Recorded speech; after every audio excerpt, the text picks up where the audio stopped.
What happens if you have people add fruit to their regular diet? 3 apples or 3 pears a day as snacks between meals on top of whatever else they were eating. Fruit is low in calories, but not zero, so if you add food to people's diet, even healthy foods, won't they gain weight? No, they lost a couple pounds. Maybe it was all that fiber?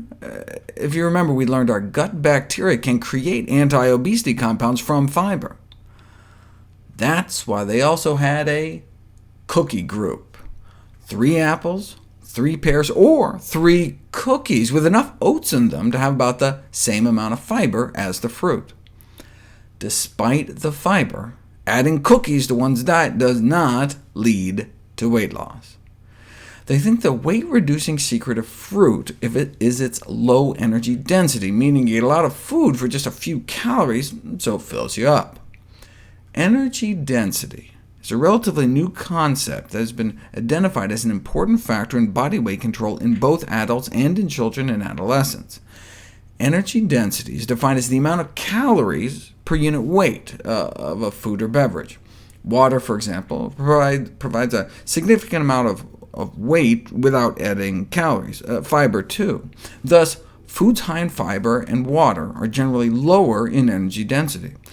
On the other hand, because dietary fat provides the greatest amount of calories per weight, foods high in fat are generally high in energy density.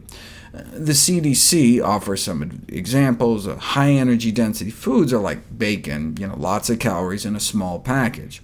A medium energy density food is like a bagel, and a low density food typified by fruits and vegetables. In general, the lower the better, with 2 exceptions.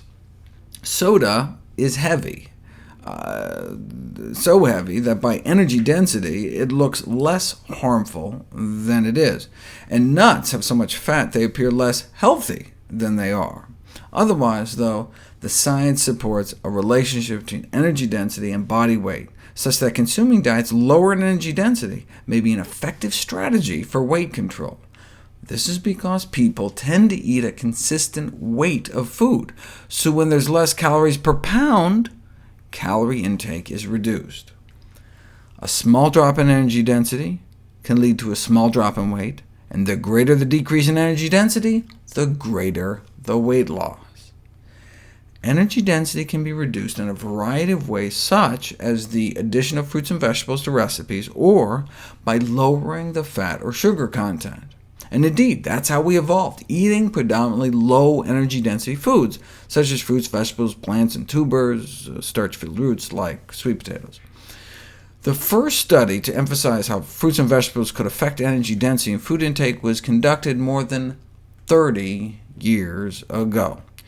Researchers were able to cut people's caloric intake nearly in half, from 3,000 calories a day down to 1,570 without cutting portions, just by substituting less calorie-dense foods, which means lots of fruits, vegetables, whole grains, and beans, compared to a high-energy density meal with lots of meat and sugar. Nearly half the calories, but they enjoyed the meals just as much. They tried this in Hawaii, putting people on a traditional Hawaiian diet with all the plant foods they could eat. Lost an average of 17 pounds in just 21 days, resulting in better cholesterol, triglycerides, blood sugars, and blood pressure.